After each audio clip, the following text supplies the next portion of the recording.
Os grandes economistas do Brasil, não lembro Eu sei que a URV tinha um esquema muito poderoso, que assim, a gente tava falando que você ganha o salário, você na hora ia pro tinha a tabela de mercado conversão. pra gastar tudo. E com o RV, o muito louco do RV era que assim, tava lá o produto, o chocolate lá que você quer comprar, por 10 o Era RV. uma moeda meio virtual. Que eu não No sei. dia seguinte, ainda tava 10 o RV. Então as pessoas começaram a ter um impacto comportamental de falar, peraí, eu não preciso ir hoje no mercado. Pois é. Amanhã vai estar 10 também. E tinha Só que na hora do caixa, toma correção. E tinha Mas um só de mexer no processo. psicológico, né? E tinha outro processo psicológico que era como que a gente vai fazer a conversão. Porque, tipo assim, como é que eu vou fazer pra fazer essa troca? Digamos, eu tenho 180.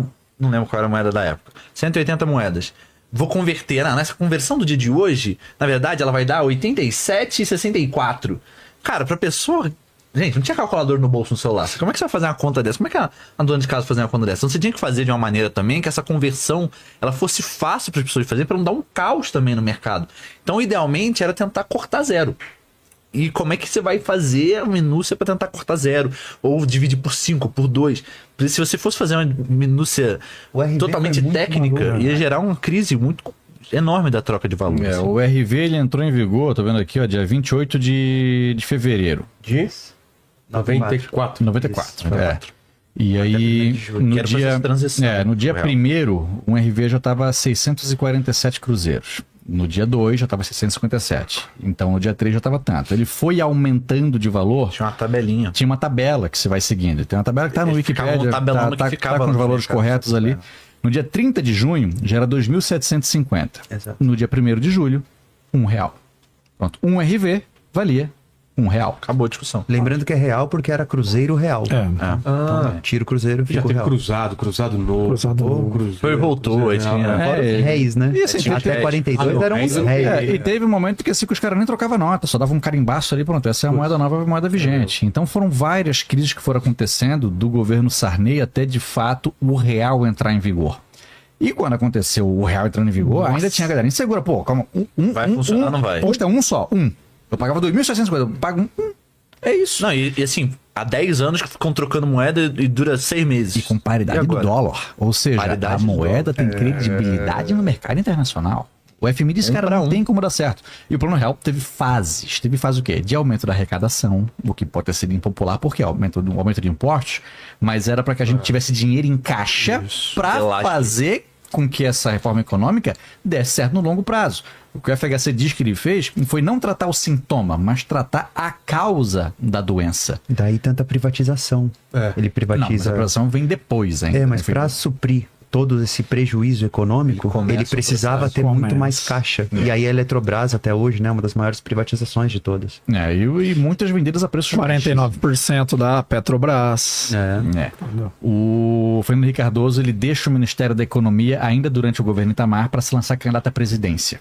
E E ele cara, usa como ganha- principal propaganda dele. galera, Ganha. sabe, Cara, dona- sabe o pão que tá o mesmo preço de ontem?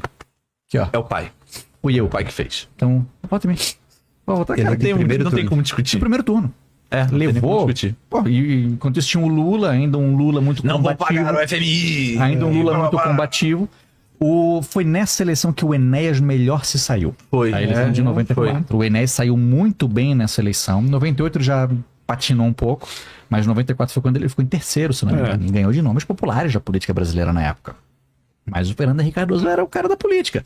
E iniciou um primeiro governo onde o cara era um popular, mas defendia essa de quê? Sem mim, pode voltar a crise econômica. Então, galera, que tal debatermos A reeleição. a reeleição? Não existia reeleição no Brasil até então. É o Fernando Henrique Cardoso que coloca no Congresso a pauta da reeleição, E, gente, que beneficiaria ele mesmo. E Hoje outra, ele diz pra- arrependido. Falou que não devia ter Para reeleição. aprovar a reeleição, Um mensalão. obviamente, ele teve que fazer 1 milhão de esquemas para comprar uma galera. E o parceiro Vários teve que fazer deputados tudo. já vieram a público dizer que receberam uma quantia de dinheiro para votar a favor da reeleição. Claro. Então, Mencionou um tucano, né? também foi um governo que tucano. teve os seus escândalos Mas de corrupção. a melhora econômica nesse momento era muito perceptível, principalmente no consumo de bens de produção. E começaram Então- alguns avanços de programas sociais. Isso, Vale Gás. Se começa aí, na época era o Bolsa Gás, o Depois vai Bolsa ser unificado na Bolsa Escola. Família. Então é aquilo. Então resolvemos a questão política, resolvemos a questão econômica com o Plano Real. Agora vamos começar a pensar no social. E aí começa as políticas de distribuição de renda. Eu lembro dessa época, por exemplo, que minha mãe comprou videocassete, a TV 29 polegadas de tubo. Então, assim, nossa, é o plano real. Olha, o Fernando Henrique. PlayStation, velho. Não, e a paridade 1 para 1 facilitava muito a importação. Então, Você tinha uma valorização concreta do dinheiro. se viu nesse período aí um aumento de crianças na escola, um aumento de índice de alfabetização, lei de diretrizes e bases de educação Surgiu nessa veio no verdade, governo né? Fernando Henrique Cardoso. Então foi um período de alguns avanços também. Logo depois você tem o Estatuto da Criança e Adolescente, que é referência do direito das crianças no mundo até hoje. É no segundo mandato dele que a gente vai ver o aumento das crises, onde a gente vai ver o maior número de protestos, ver a crise da energia, o apagão. Os grandes apagões. Então, porque houve uma falha do governo em planejar a quantidade de energia que era necessária ser produzida no Brasil. Porque aumentou o consumo, aumentou a produção, mas a infraestrutura não foi... Ainda não era suficiente. Então foi o governo que mais privatizou a empresa. Foi um no governo do com Brasil. enormes Então privatizações. tem quem só critique o FHC, mas teve vários avanços sociais no período E Fernando ele é conhecido, o pessoal às vezes não sabe isso, ele é conhecido no mundo acadêmico também. É né? um sociólogo de prestígio, Ele é pô. o príncipe da sociologia brasileira, segundo o consenso. Ele é um sociólogo de Ele é prestígio. herdeiro do Florestan Fernandes. Isso. É isso mesmo. Isso, sociólogo de Herdeiro prestígio. intelectual do Florestan Fernandes. E aí é um momento em que a gente vê a figura do Lula pensando, ó, gente, eu recebo 1/3 dos votos. Tem que dar uma Para eu ganhar a moderada. eleição eu tenho que conseguir o 2/3.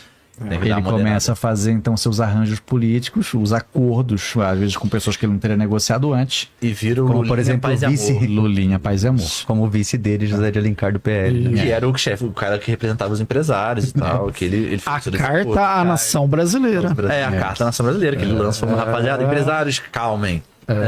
Tá de Eu não boa. vou invadir sua casa. E assim, ó, tanto que no começo do governo Lula, os empresários estranharam que tá tudo dando certo. Inclusive, Era pra dar. quando o Lula ele assume no começo, existe um problema dentro do PT exatamente por isso. É. Que as pessoas acham que ele foi moderado demais. Se vendeu! E a galera fala que ele atucanou-se. E aí você tem um racha, por exemplo, o PSOL sai desse racha. É. Fala assim, não foi, o PT bem. se vendeu, aí ele racha, aí sai o PSOL, acho que sai o PSTU, acho que mais um partido dali. E você começa a ter isso. O PSDB, ele surge ali com O mais PSDB força já nessa é época. anterior, né? Ele é uma divisão do PMDB. O PMDB, É. que é a divisão que vem com a ala do FHC. O PT ele virou uma social-democracia. Isso. E aí a galera que não concordava com o modelo social-democracia rompe. É. E aí a coisa é muito louca, né? Porque hoje tem a galera falando assim, não, FHC é de esquerda. Eu falo, gente, eu que cresci dentro do governo dele, pra gente nunca foi uma dúvida, sabe? Mas hoje as pessoas estão reinterpretando a FHC, né? É porque você tem a mudança no horizonte político de hoje, né? Porque essa esquerda e direita é totalmente relativo. A corda foi pra um lado. A corda foi pra um lado, quem é. Ele se quem diz é como um tanto político outro. de esquerda, né? Mas muitos atos do cara, principalmente as privatizações, elas são muito mais ligadas à direita. Uma questão que fez ele entrar numa grande crise, especialmente com a galera da direita, foi a questão da defesa deles do uso da maconha medicinal, né? Fumei, mas não traguei. Fumei, mas Porque é não ruim pra traguei. todo mundo, pô. Porque os caras que não querem que tenha fumado, acho que tu fumou. E os caras que queriam que tu fumasse, pô, não tragou, cara. Não é ruim pra todo mundo. Ele É entra uma nesse das piores declarações que tu pode dar, né, cara? E aí, com o início do governo, muita gente se desencantou por conta dos escândalos de corrupção que começam a eclodir nesse momento. Sim. O principal deles, o Mensalão, onde Lula chega a vir a público para pedir desculpas ao povo brasileiro. Tem toda aquela discussão se ele sabia ou não antes, e toda aquela questão. E aí tem um momento que é a consolidação de várias políticas, por exemplo, especialmente o Fome Zero e Bolsonaro. Depois, Fome Luz Zero é pra o programa todos, a referência mundial, Isso, né? e o cérebro do Fome Zero, José Graziano, que depois se tornou o presidente da FAO, né? Combate à fome no mundo. E é um dos projetos mais que deram certos, porque tinha aquela ligação com a agricultura familiar, então incentivar a produção no campo, e aí compra o produto da agricultura familiar e distribui para as pessoas, né? A mais ideia do Lula, necessitadas. em base, assim, pra tentar conseguir era fazer uma política de conciliação de classes ali dentro do governo, ao mesmo tempo que ele fazia a inserção e diminuição da desigualdade social através do consumo. Aí tem gente que acha que é uma medida que é o que dá pra fazer, tem gente que não concorda, tem gente que discorda, enfim.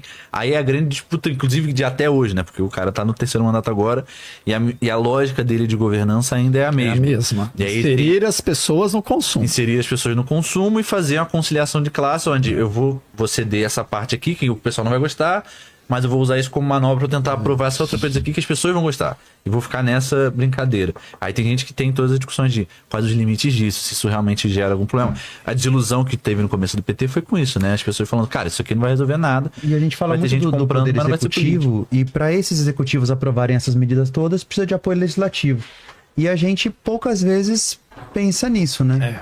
O presidente que pode ser quem for. Se a Câmara não tiver a favor, vai ser difícil. E o Lula, nesse começo, ele tem assim, mesmo com essas crises, isso que é interessante, mesmo com menção tudo mais, ele consegue sair numa popularidade muito boa, né? Ele sai com uma aprovação, acho que recorde, de 80 e poucos por cento. Aprovação. Que, inclusive, é a grande crítica de muita gente, né? Fala assim, pô, irmão, você tinha 80 e poucos por cento de aprovação, você podia fazer o que você quisesse, você não meter o fez, louco, né? você podia meter o louco, ninguém mais vai poder, enfim.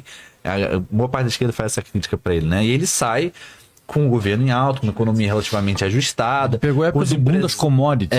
os empresários felizes. Ele até fala, fala assim, ele fala que o pessoal fala que foi... Deu sorte por causa do mundo das commodities. Ele fala, pô, mas eu dei sorte todas as vezes. Além do pré-sal, né? Ele tem a descoberta do pré-sal, que pra gente foi fundamental. Ele passa pela crise de 2008 também. Ele passa pela crise de Nem 2008. tudo A marolinha. presta também, né? Amarolinha, Fala que é a O marolinha. que acontece é que são as situações políticas, né? Tem quem vai ver o Lula como o salvador do Brasil e tem gente que vai ver como o símbolo Mas contra a corrupção. mas assim, historicamente é uma interessante percepção da figura do Lula, assim, você gostando dele ou não, porque ele tem um rompimento simbólico em quem é presidente no Brasil. Isso é um fato. Porque assim, até ele, ou era médico, ou era empresário, Ninguém veio da pobreza da maneira como o ele Lula fez. veio. Ele foi o único até hoje. Lula nasceu numa família extremamente humilde. O chão pão quando era ele veio pra São terra Paulo. batida, veio pra cá num pau de arara. O pai dele abandonou a família, construiu uma nova família aqui. O cara pra comer o pão que o diabo amassou. Não Cresceu- tinha um diploma, a grande argumentação que falava assim, ele é burro, Morou vai ser num presidente, fundo porque de não um tinha bar, diploma. Cara, Morou no fundo de um bar, o cara. curso de diplomação do Lula é um dos maiores discursos da história do Brasil. Talvez perca para os discursos do Ulisses Guimarães quando veio a Ó, Hilton Constituinte. Krenak também, né? Com o Papo Então, também. pô, mas assim, é um discurso onde ele fala assim que muitas vezes foi criticado por E ele não fala ter- chorando, ele por chora. não ter um diploma de ensino Meu superior primeiro diploma e de presidente do assinava país. com o primeiro diploma de presidente do seu país. Isso é Ele falando levanta bonito. chorando. Esse vídeo é muito bonito, sim. Independente de você concordar politicamente Beleza, ou não. esse discurso é do cara. E simbolicamente é uma mudança de paradigma na política, porque você tem uma figura que é isso. De figura de origem humilde, com trato não é aquele embelezado todo clássico, e que obviamente é uma mudança de foco e de jeito de comunicar, assim. Isso tem uma mudança que é simbólica, que é importante, né? Depois Deixa da uma ditadura, supermarca. você tem uma figura que veio de um mundo mais operário e tal, e que ganha isso, que depois assume o poder. Desde então, só populista consegue entrar. Exato. O Temer só entrou porque, né, deu picote ali. E aí, inclusive, isso que gera, inclusive, um dos grandes problemas, assim, a escolha da Dilma, em parte, vem também por isso, né? Que é ela é uma figura do PT, mas ela não é da mesma ala do PT que ele, porque antes ela, inclusive, nem era do PT, acho que ela era do PDT. Ela Ela começou era no do PDT. ela era ministra, ela tinha esse olhar mais técnico, mais sisudona. E aí, com isso, ela agradava a galera que não concordava com o Lula pelo fato dele vir de origem humilde, não ter diploma, blá, blá, blá. Falava assim, ó, ela é do PT, pra galera do PT fique tranquila, mas ela é uma mulher estudada, formada em economia, ministra, que não é tradicionalmente da mesma ala do PT dele. Então ele faz essa passagem nessa esperança de, ó, ajeitei a casa politicamente, eu fico aqui de dirigência no partido, fazendo as alianças que forem necessárias, tu toca a parte técnica aí, a gente resolve o resto. Que E aí, o dólar de 2011 era 1,67. e aí ela consegue, ela assume, e aí ele faz ele faz aquela costurada de alianças que depois vão ser o que vai pegar ele depois e vai pegar a Dilma no processo